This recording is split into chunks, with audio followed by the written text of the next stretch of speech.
We want to welcome everybody to our study today for November 10th.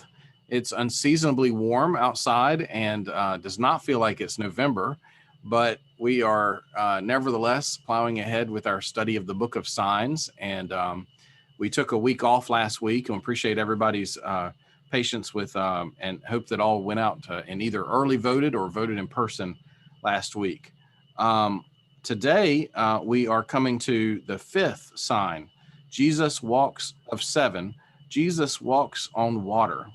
And our text is John 6:16 through 24. John 6:16 through 24. I'll put that in the chat. John 6.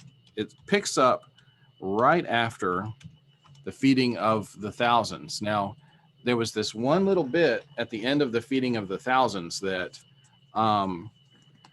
that we heard in verse 15, right before today's text. And it says, when Jesus realized that they were about to come and take him by force to make him king, that is the crowd, he withdrew him again to the mountain by himself. And it's from there that today's text then starts.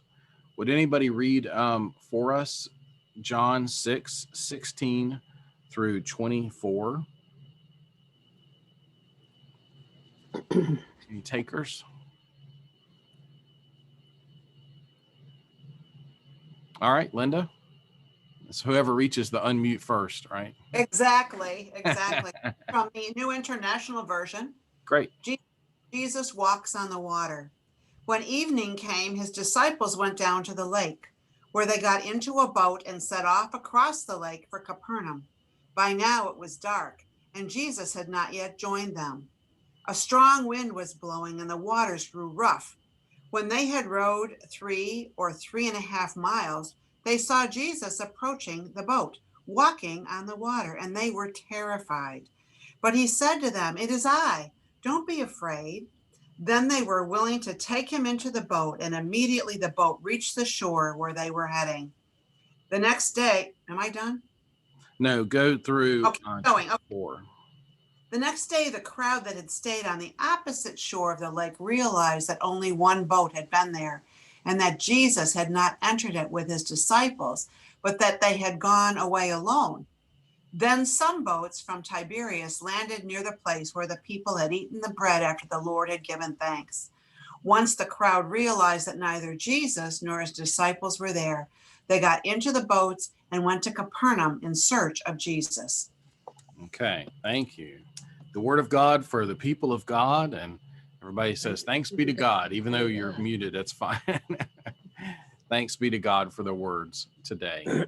God bless you all for your perseverance. The reason I wanted to read that part at the beginning about how they wanted to make him king was so that the verses 22 through 24 would make some sense, because the crowd is still hunting him down, aren't they? They're still pursuing him to make him king or to glorify him.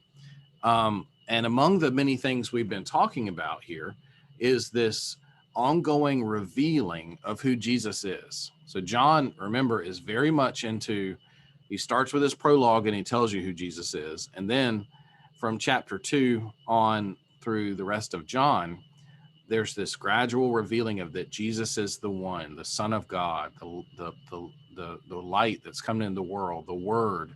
So now the people, at first it was early, remember the early signs? It was disciples who were noticing, right? Now the people or the crowds are noticing. Now, and at first it was like maybe the father of the son that was sick, and just a few people. And now there's whole crowds. So now he is demonstrating a new sign by walking on the water. Now, this miracle contains the usual parts of a miracle. 16 through 18 is kind of an introduction. 19 and 20 is the miracle itself, and 21 is the aftermath of the miracle. So we have this miracle story. But if you were to say to yourself, I think Jesus walking on the water is not just in John, you'd be right, because it's also in Matthew 14. And I'm going to mark it myself. So if in fact, it wouldn't hurt, go ahead and, if you have a bookmark or something, put in a finger or a bookmark or whatever where we are in John 6, and look over at Matthew 14 and look at about verse 22, where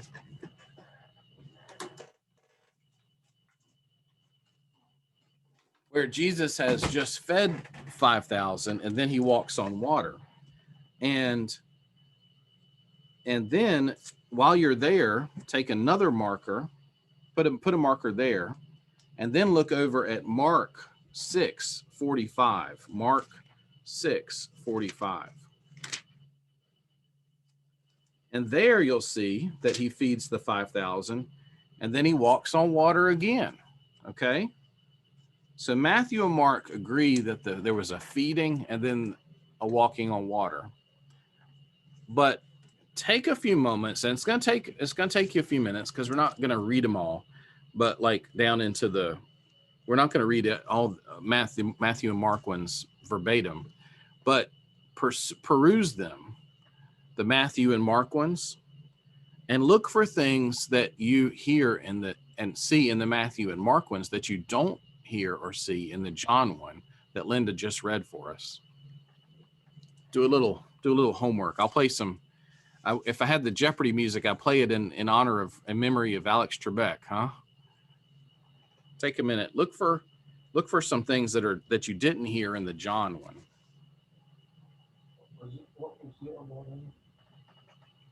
Oh, it's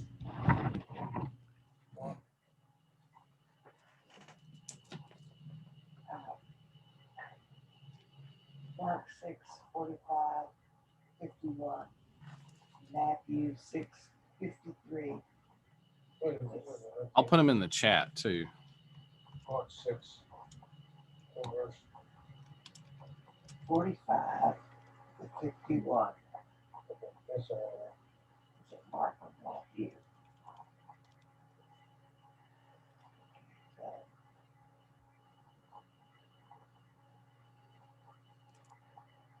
Is it talking about walking on water?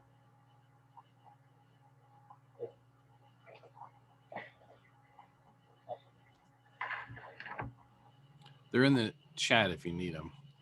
You're probably already picking up on a couple things.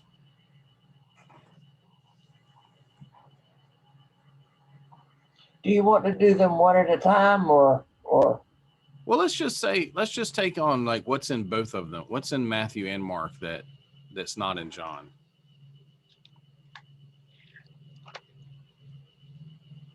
Okay, well, you've got the story of Simon Peter in Matthew. That's right. There's this whole thing about Peter coming out on the water. Yeah. It's not in John, is it? How No. about that? And it's not in Mark either. Indeed.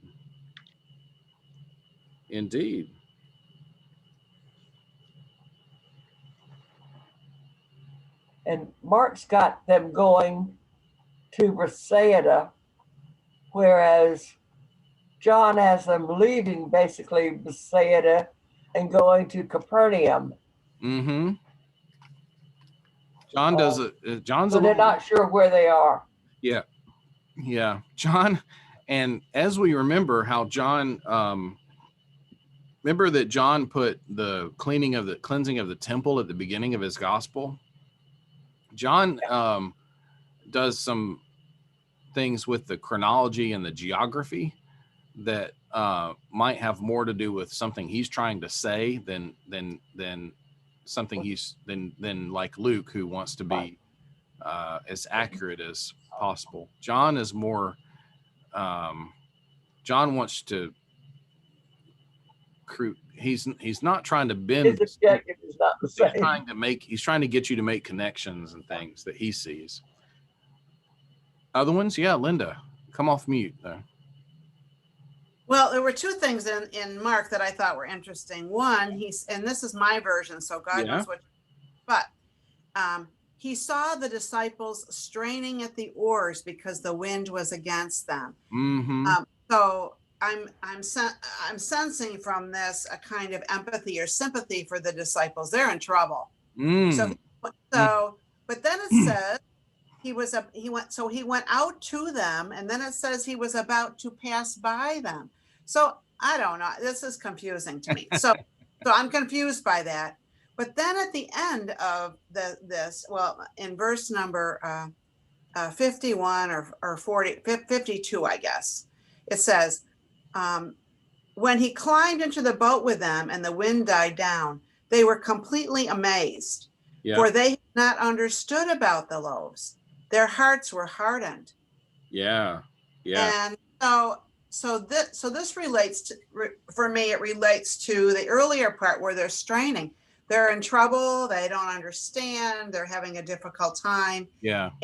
And so by him walking on the water to them and getting in the boat and calming the waters, then he helped them to understand about the loaves and unhardened their heart. That's what I get out of this. We imagine he did. And then look at the end of the Matthew one, where because of the Peter situation, I think, or just in general, that one ends not with confusion, but with worship.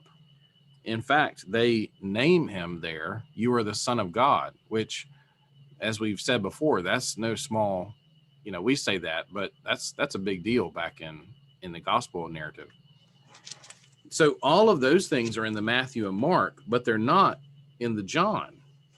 Well, it's interesting, if I might, in both Matthew and Mark, he's up on a mountain, looking down on the sea. Right. At dark 30 in the morning. Yeah. He sees them. Yeah. It's because my Bible says about 4 o'clock in the morning, he goes to join them. Yeah. So it's dark. And if it's a storm, there's no light from celestial beings. Right. So he saw things that I would not have seen. Absolutely. I mean, it's just as dark can get. It's as stormy as can get, as you can imagine. Here's some of the ones that so all of those are correct. Here's some that come out of the New Interpreters commentary. In Matthew and Mark, Jesus orders the disciples to cross the lake, but in John, they go on their own initiative. In Matthew and Mark, Jesus watches the disciples cross the rough sea, whereas in John, the journey is narrated from the disciples' perspective. In John, the focus of the story is on the disciples' experience, and the story offers the reader a chance to share in that experience.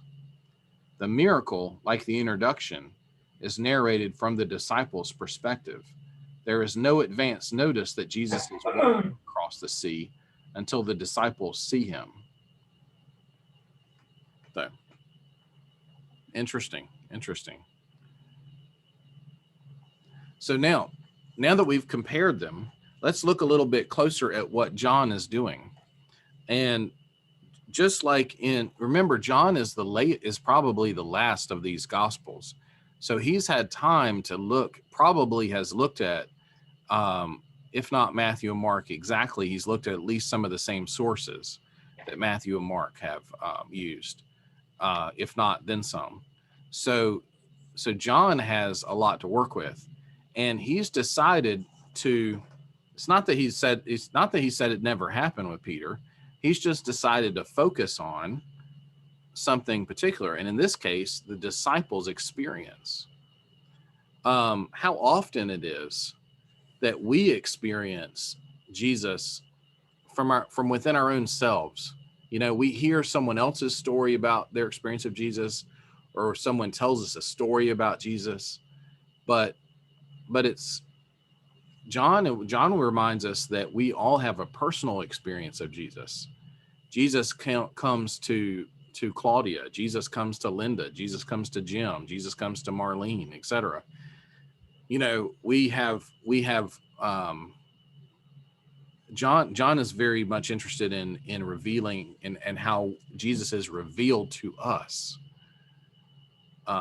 and not just in telling the general story.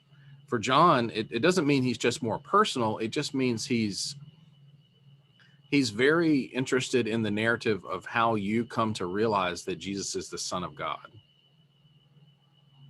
And he wants you to go on to sit in the boat with the disciples when they realize who this is.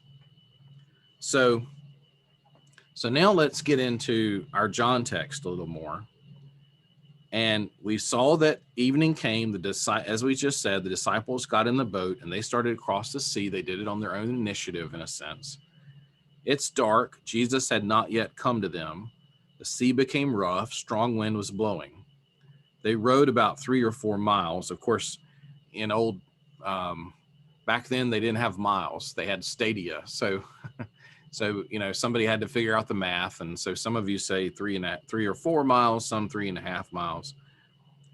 But they saw Jesus walking on the sea. It doesn't talk about Jesus went out to them. They saw Jesus walking on the sea and coming near the boat. What was their first reaction? Terrified. Now that's not the only account that said that, right? Weren't they terrified in help me out here. Were they terrified of Matthew? And Mark. Right?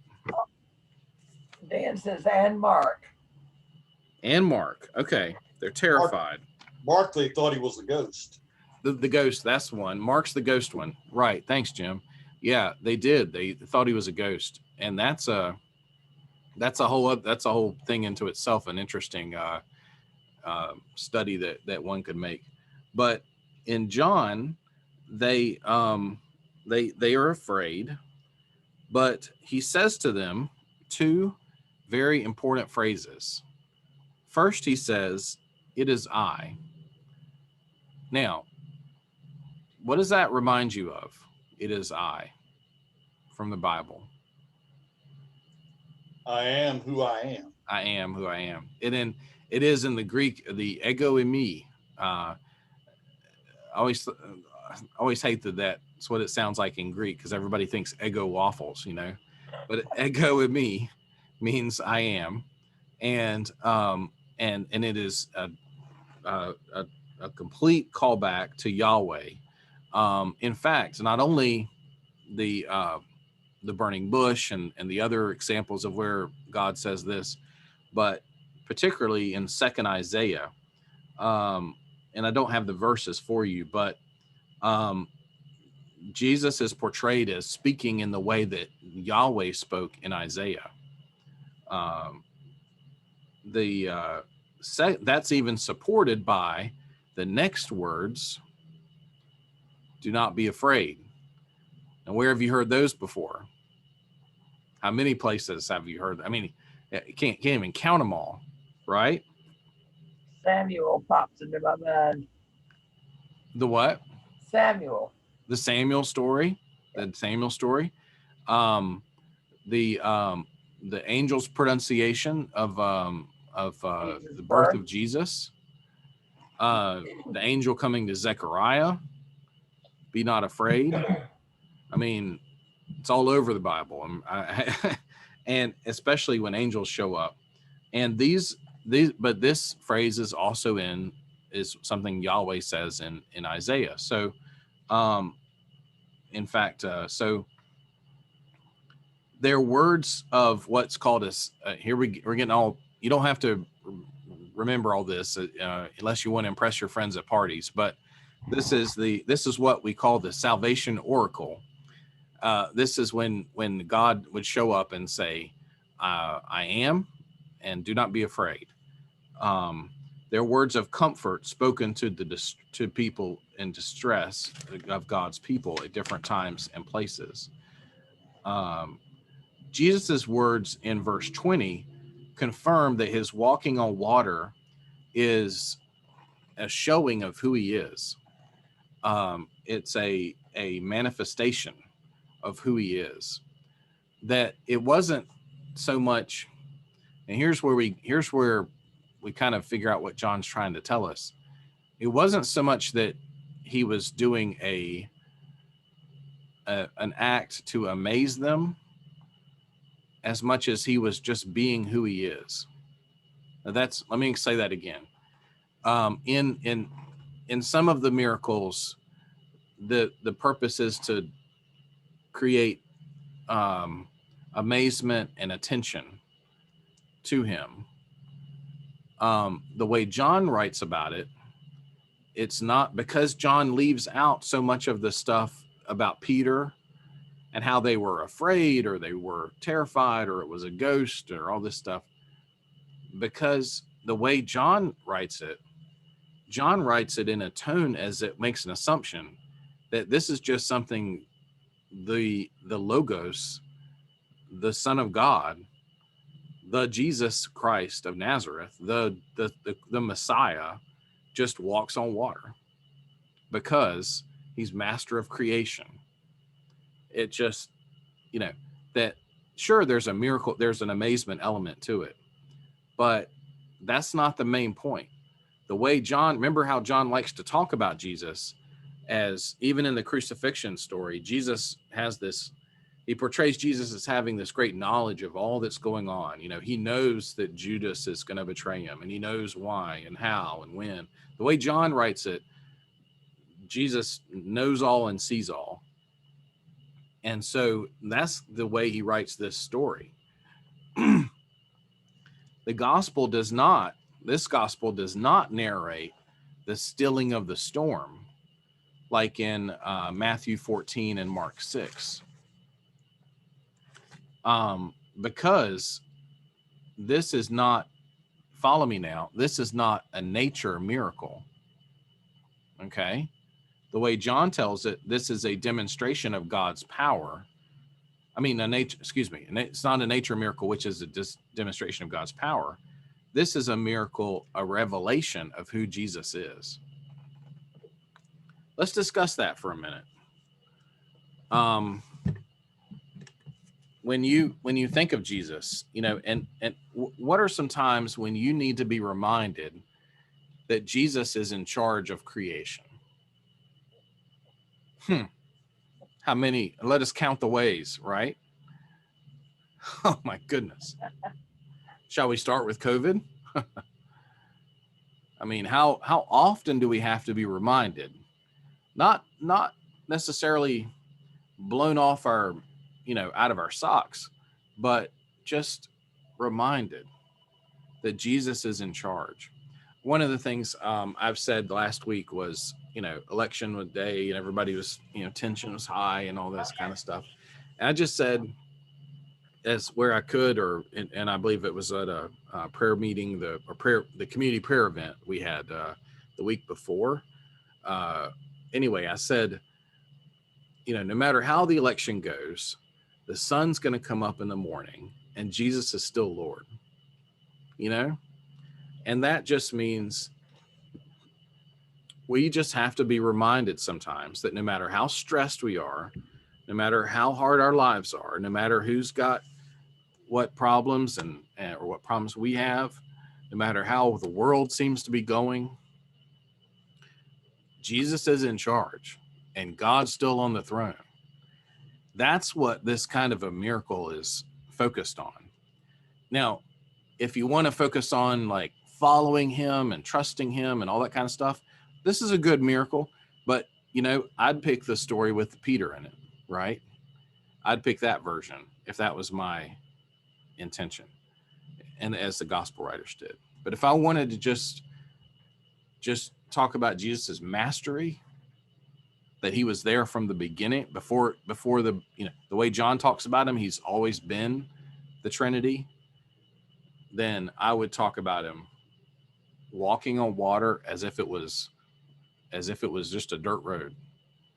Now, it's a miracle, but do you get the difference?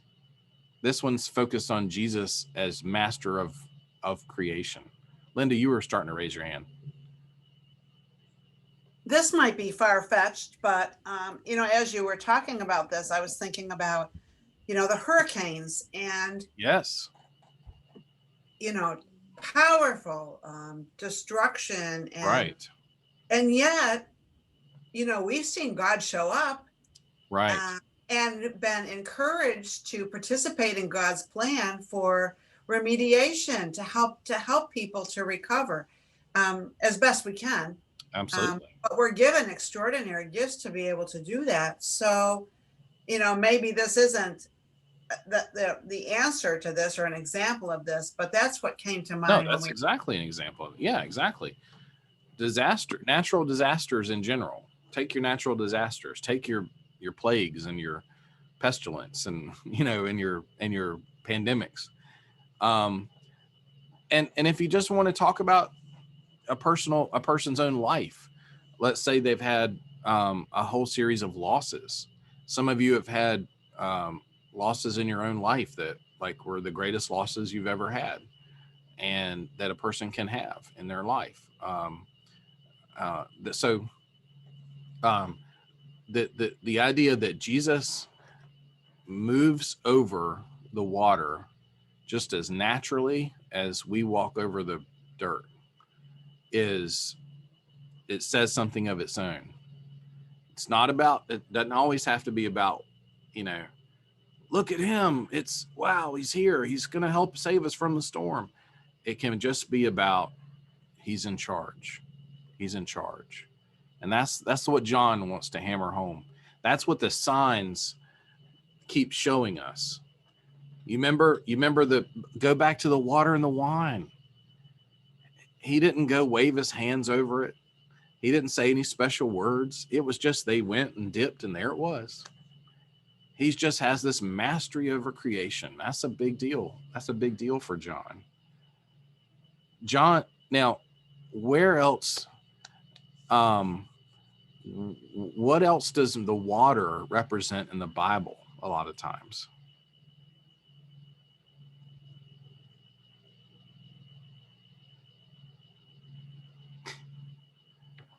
They used water a lot for purification. They did. That wasn't what I was thinking of per se, but the water. My brain works differently. But baptism. Okay. Yeah. Good. Well, it gives life. It gives life to us and sustains our bodies and helps to grow the food that we eat, obviously. Absolutely. Jesus is master over these things. God divided the waters twice to save. Dividing the waters. Yeah. Mastery over the water. Out of Egypt, and they divided it again so they could get into Israel. Oh, Diane, you and your internet connection. What did you say? Lean in and tell me again. God divided the waters twice. Yeah. Once to get the Israelites out of Egypt, and then again to get them into Israel safely. Indeed. So mastery over water. Mm-hmm. Now, in the Old Testament, I mean, in the first century Palestinian mind, when you didn't have all those stories about baptism and, what was water? What did water represent? Remember? Chaos. Water was scary. Water was the deep. And in the Genesis story, it's God moving over the waters. The ego in me moves over the waters and separates the waters that below from the waters above. Right? Mm-hmm. So God's dominion over the water here is speaking right to that Old Testament idea that the water is chaos. And it's saying, in God's world, he has got power over the waters. He's got power over your chaos. Whatever your chaos is, he's got power over your chaos. And Jesus now is moving over the waters like the Genesis says the Spirit moved over the waters. Don't you love it when the little synapses go off and those little aha moments, and you're like, how about that? He's walking over the water like the Spirit moved over the waters at creation. So would that be a good reason why the disciples thought it was a spirit? Oh yeah. Well, that I would think so, don't you, Jim? That Dan's question was, is that part of why the disciples were afraid in the other story, was because they were the water was the the place where crazy things happened, weird stuff. Well, I mean, the I've seen the boat that they found that dates back to Jesus's day. It was not a craft I would have liked to have been out in. Of course, they were they were very, very low sided because they were throwing nets over the top. Net boats today are pretty low sided compared to others. Yeah. I mean, it's like when we looked at whalers in the 17th century, it was a dangerous occupation out there. Mm-hmm. So it's not a. It just there's a certain amount of fear, especially being out at night with the wind. Yeah.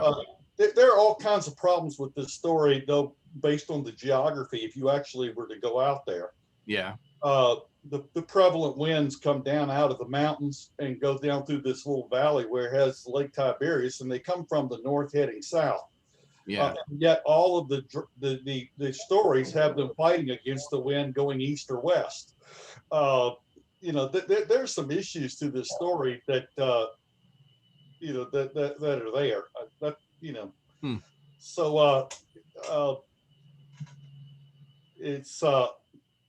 It reminds me of those old, even up through the 1800s and even in Beaufort, all the best ghost stories come from the night and the water and the ship and the lights and the, right. And Blackbeard and what he did and all that kind of stuff. Right. So yeah. This is meant to show mastery over creation. Jesus' mastery over creation. Cool. All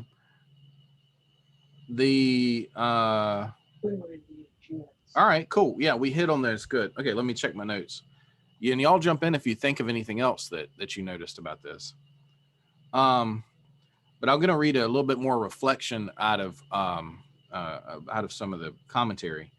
The two miracles now let's think about the miracles of the feeding of the 5,000 and the walking on water side by side, because they're side by side in 3 of these gospels.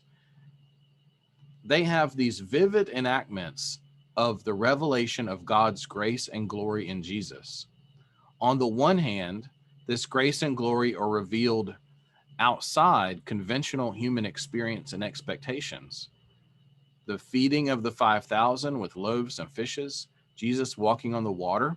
So on the one hand, they're revealed outside your usual human experience. They're strange, they're supernatural, etc.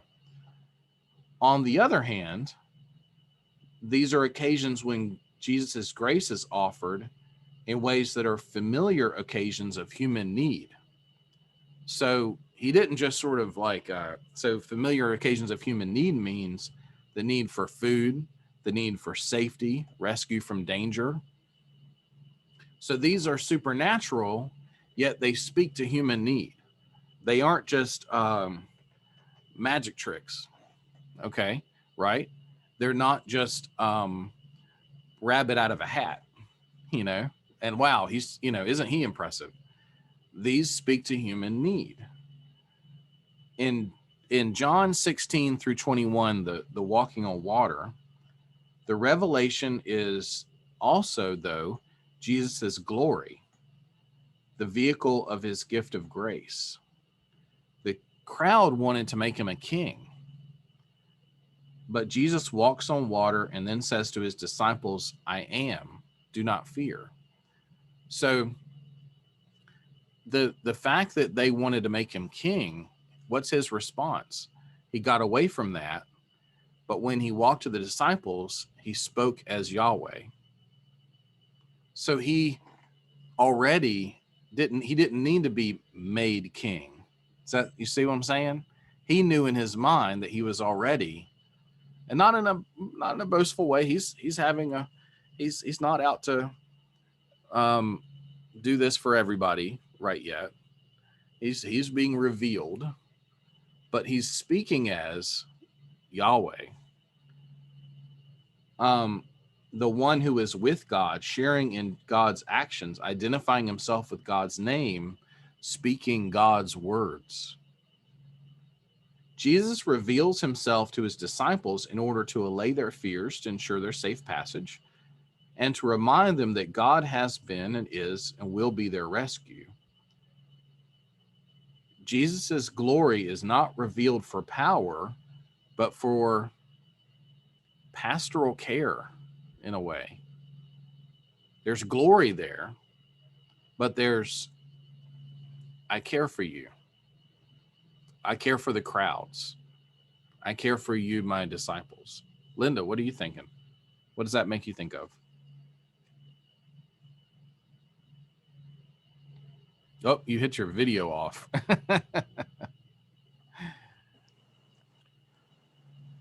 Taylor? Yeah, Lee, go ahead while Linda gets situated there. It appears to me he is still teaching his disciples who he is and what his mission is, if you will. Right. He cares about the other people, but I think his focus is on his disciples, because without his disciples, the church doesn't happen. There you go. There you go. Facts. He still hadn't convinced them yet, but he is impressing them, if you will. Exactly. In fact, this is to date of the signs and the stories in John so far. This one is the most dramatic self-revelation of Jesus to this point. That's a good way to put it. Linda, and then Joan. Linda, what did you go say? Okay, I'm back. Yeah. So, I don't know. Technology is not always my friend. So as I was thinking about this, the disciples and the crowds really wanted him to be the king. Yeah. They wanted that earthly king. They wanted someone that had the power to change their circumstances. And, this is a way for him to say, that's not the realm I'm here to deal with. Mm-hmm. So, perhaps this is why, you truly are the Son of God, mm-hmm. is a revelation here to help them. And even to the end, the disciples, I don't think were convinced that he wasn't going to fix everything on earth. So, but this is a really important step, I think, by his using the language that he did, and to try to help the disciples understand that, what he was really here for, as opposed to what they wanted. Yeah. I might put it this way. Jesus will not allow his grace to be controlled by the crowd's desire for glory. And so he hides himself, but he will not hold back his glory from those in need, because his mission is to make God known. Joan, what are you thinking of? The same thing Linda just said. Oh, the same. Linda stole what you were going to say? No, I think we were just like-minded. We're like-minded. Dittos.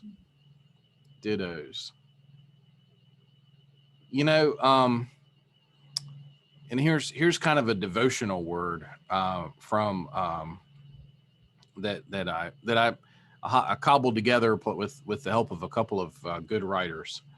The sea can be daunting and dangerous, and we know that from Jonah and other tales. But it serves as a stage for an episode of drama. Apparently startled by a sudden change in the weather, the disciples are awash in vulnerability. And that's a nice way to put it, because isn't that often how we feel? Whether it's, when we talk about there's the external things that are out of our control, but what do they make us feel like? Awash in vulnerability. Whether it's hunger, storm, disease, who's in charge, political. I don't mean that just American political. I mean, like back then they were they were vulnerable, right? They were under the heel of Rome. So they had their own political vulnerabilities and problems in their day and time. So shaken are they that when they see Jesus approaching, walking on water, they're terrified. But at first glance, terror seems an incongruous response. Would they not be more joyful? The revelation, though, is that this divine presence that continually seeks to accompany us, to chase us down, as he does in John,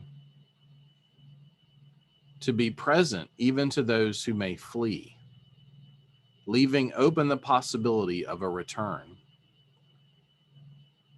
This is at its heart a revealing of God, what we call, another fancy word, a theophany.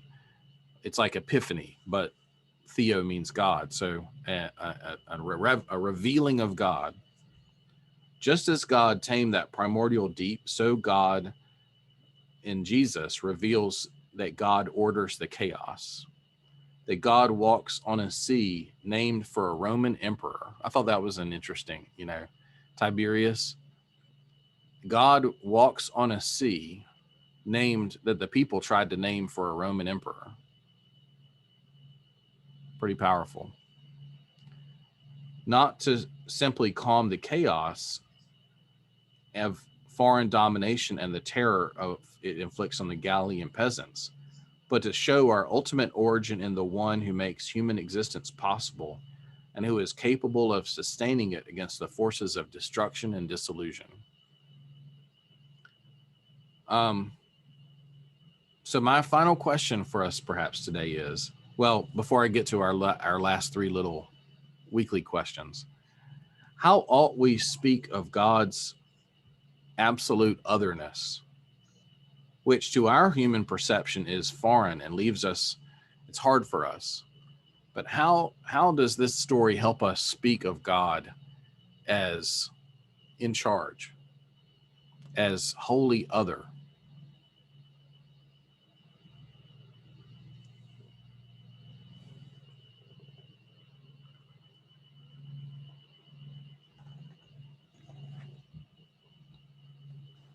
Taylor, Yeah, bud. you get to see Jesus. Oh, let me rephrase that. You get to see the Trinity. Mm-hmm. Mm-hmm. They think he's a ghost. Mm-hmm. He comes as Jesus walking on the water, but he says, I am Yahweh. Yeah. So you get to see the Trinity all together in one little piece. Yeah. The what one might call the high divinity of Jesus as opposed to the humanity of Jesus. Yeah. Right. I've never seen it put together, all three of them like that, until you guys started talking about it today. Yeah.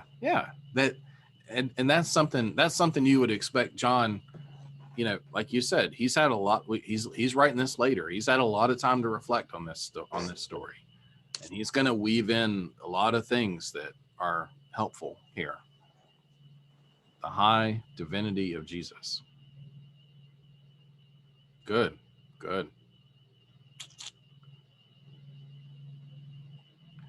So, yeah, Linda. I'm sorry, I'm full of it today. Too much coffee. But what surprised me about this story is that I don't believe in any case anybody recognized him by his face or his figure. It was when he spoke. Yeah. And so I think, well, we're in a place where, maybe until the end time, we're not going to see his face either. Yeah. And yet we have these words that can resonate with us to remind us or to tell us who he is. Yeah. So That's good. What he said, speaking as Yahweh did, and speaking these powerful statements, I am, and be not afraid. Boy, we just need that. We need that these days. I'm still caught up a little tiny bit on what you read a minute ago. Okay. Tiberius came after Jesus. Oh. They would not have been made Tiberias when Jesus walked on it? Oh, well, It Well- may have been named such by the time John wrote his gospel, yeah, but it would not have been named such when Jesus walked on it. Tiberias wasn't it's true. there yet. You're right. So I don't remember where you said that Yeah, quote came from, but yeah. I have been sitting here puzzling on that since you read that. You're quite right. Yeah, literally, chronologically, you're quite right. It could not have been so. No, it would not have, not to them, they would not have thought of Tiberius then. This was from, this was a gathering I got from Feasting on the Word, a Westminster John Knox commentary. But perhaps John Knox missed it. yeah, perhaps the It sounds good, but it can't be. it's not, it wasn't in the minds of those in the boat for sure. Yeah, of course. It could be a reading backwards of Yeah, depending on when John's gospel was actually written, or reading backwards by the writer, in the 20th century writer who's not tying himself to the text real tightly. A poetic, a preacherish poetic liberty. So good point. You're right. They would not have known. They would not in the boat have called it Sea of Tiberias. Okay. But yes, sir, you're quite right. Good catch. Good catch. and it never was Sea of Tiberias. It went from Sea of Galilee to Lake Tiberias. Lake Tiberias. So yeah, I think the commentator I pulled from probably looked at it from today's perspective more so than theirs. So perhaps, yeah, this idea though of dominion, just like as I said, with election day, that that the sun comes up, God's still in charge, is important to us. Good point. Yes, ma'am. I hear. Are you all right? So let's go back to the Tiberius thing. Okay. So I thought that Tiberius was the ruler during this time. Wasn't there? Was Tiberius Julius Caesar Augustus, the whole name. See, a lot of these leaders had multiple names. Yeah, they took the names of the ones before them sometimes. So that may be part of the confusion. Yeah. The sea in the text, they call it Sea to Capernaum. But yeah, the there's some good, that is thought provoking. We'll have to do some looking around, some thinking on that one. All right, let's go to our closing questions. Why is this a sign? And remember, we don't have to come up with new answers. We're reviewing. We've studied the text. What made this walking on water a sign?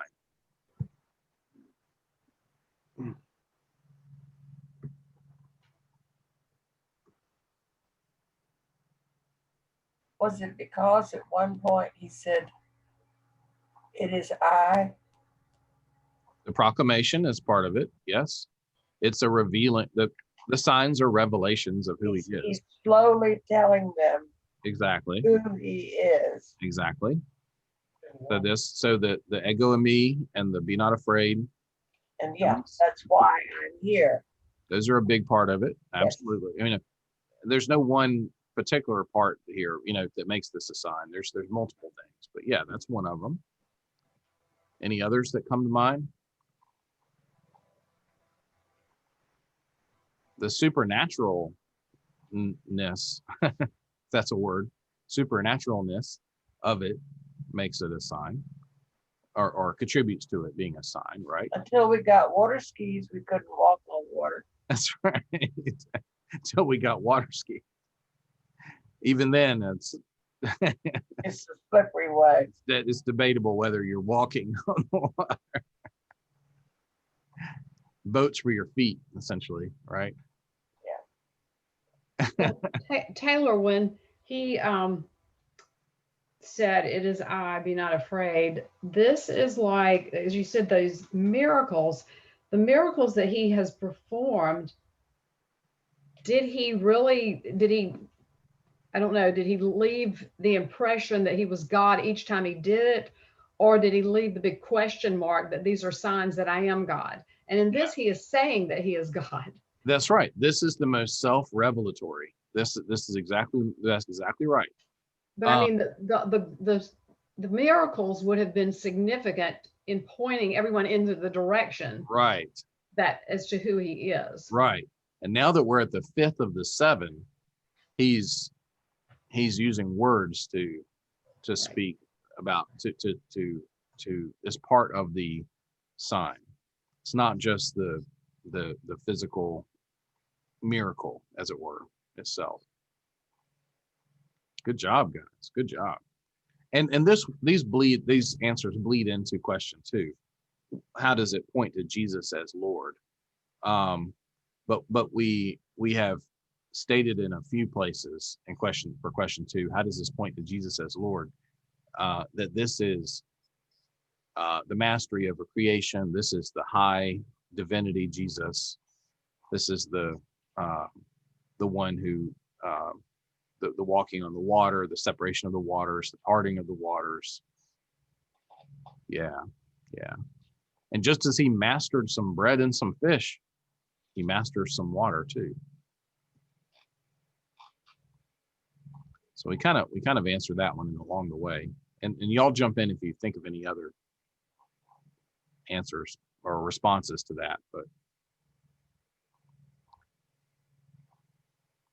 and our third prompt is, what do we learn from this sign? Because we confess Jesus as Lord. That's where you get to the personal application. What do you learn about this, about Jesus, about yourself, about our world? Let's recap what we've learned from this sign.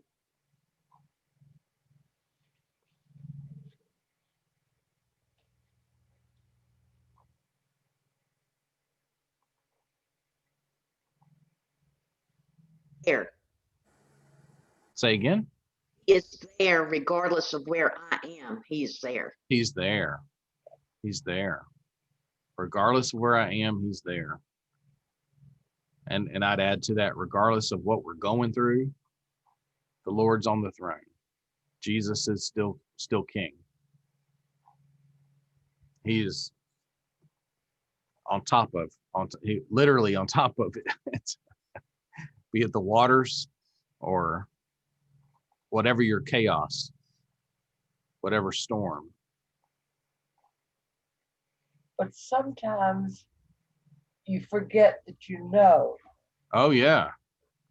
And when you forget that you know, You become afraid. the best place to find him is with your friends who know him. Absolutely.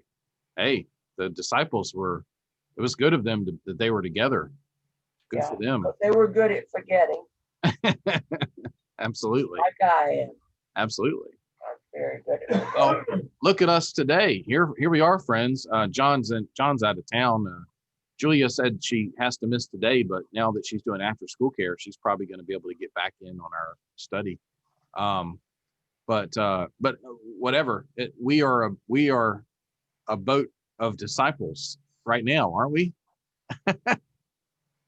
Are you in the boat with the disciples right now? And Jesus just came walking to us? Yeah. Well, perhaps this relates. I was thinking that just as the people wanted him to be a king, as in the earthly sense with the crown and the power and all that, that's not the type of king he was. And that sometimes we might forget that his ways are not our ways. Yeah. And his thoughts are not our thoughts. Right. And that's when you have to just have faith. We want to And- run out. and sometimes that's hard. Yeah. We want to go, and we do crown him Lord of all, don't we?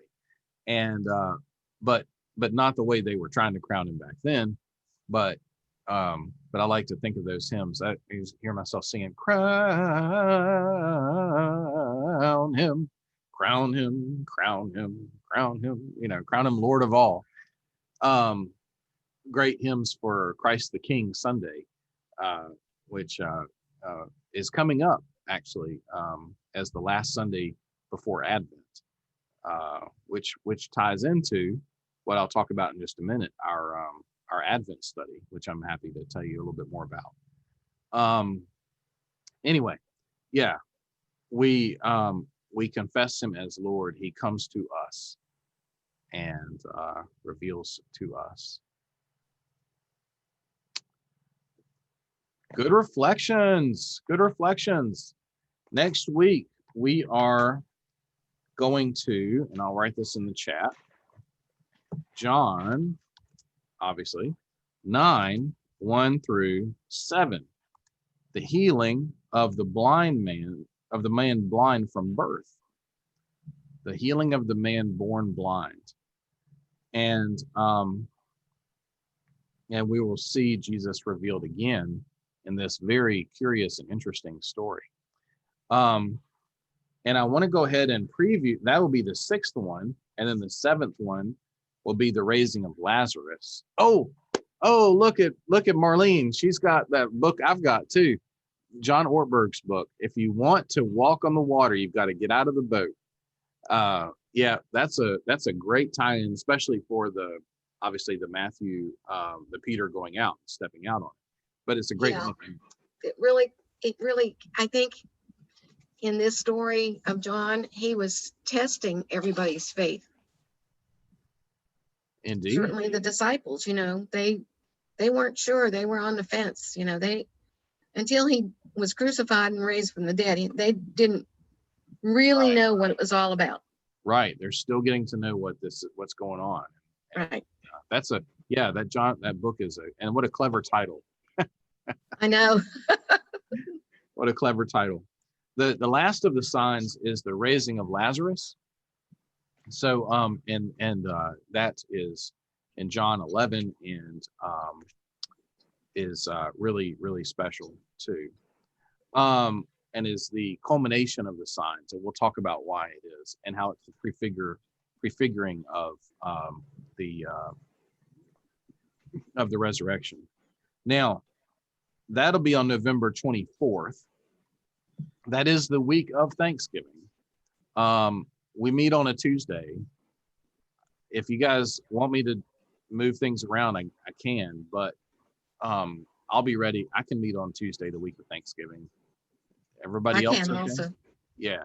Good. I say we just keep rolling, right? Thanksgiving's your Thursday, your Friday, right? So then the next week will be December 1st. And I've gone ahead and put together for us an Advent study that is four Advent, Christmas / Epiphany stories, famous stories. The first one will be the Matthew's.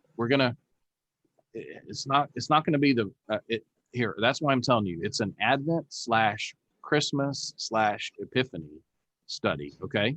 Even though it's all during Advent, four sessions before Christmas, but the stories are not all Advent, just Advent stories. The first one is going to be the birth of Jesus out of Matthew. The second one is going to be the birth of Jesus out of Luke. And I'll send you all this. You don't have to write all this down. The third one is going to be the visit of the Magi. That's where we makes the Epiphany.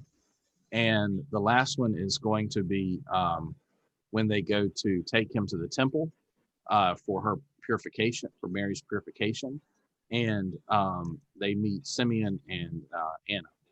So I'll send you all that. You don't need to write all that down, but that means we'll do December 1st, December 8th, December 15th, and December 22nd. And then we'll take off the Tuesday after Christmas, that week between Christmas and New Year's. We'll just take one off. And if you can't join us, if you're traveling, you know, do what you got to do if you're with family. Also, though, if you, I mean, not many of us are I don't know. Thanksgiving and Christmas travel is kind of it's not the same anyway. But if you do travel, you can still join us if you have a internet connection, and that's a nice thing too, is that you can join us if you work that out or you want to work it out that way. But I've just chosen these 4 special stories, and as I said, they're not. It's not exactly an Advent study. It's an Advent Christmas Epiphany study, but we're going to do them in December, and I think they will warm our hearts. Hopefully, the weather will be cold by then, so that we will want the toastiness of the stories. But whatever you can, we'll take what we can get, right? I don't know what kind of winter we'll have here. All right. If there are no other questions or final thoughts, I want to thank those who are watching. I did the animal blessing service this past Sunday afternoon, and at least one of the people that came through, and there's been a couple other people who've told me, they said, I can't make it on Tuesdays, but I'll watch the video later online. So we've been reaching more people through that too. So thanks be to God. Thanks for you guys, and to be with us and to be part of that, so we can reach others. We are getting pretty over time. Let me go ahead and close this with prayer. Thank you, God, for this time and study. Thank you for your word and spirit that moves in and through us. Thank you for helping remind us and reveal to us what we can learn from your word today.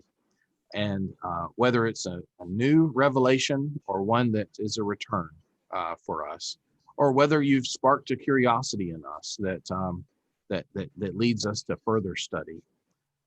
Lord, those are all beautiful and good things, and we thank you for them. Be with us as we finish out our study of signs. Be with those we prayed about earlier today and prayed for. And help us, especially in our own lives. Help us be sign watchers. Help us and work with us to have eyes to see and ears to hear. This we pray in Jesus' name. Amen. Amen. Bye, everybody. Bye, everybody. God bless you. Thank you.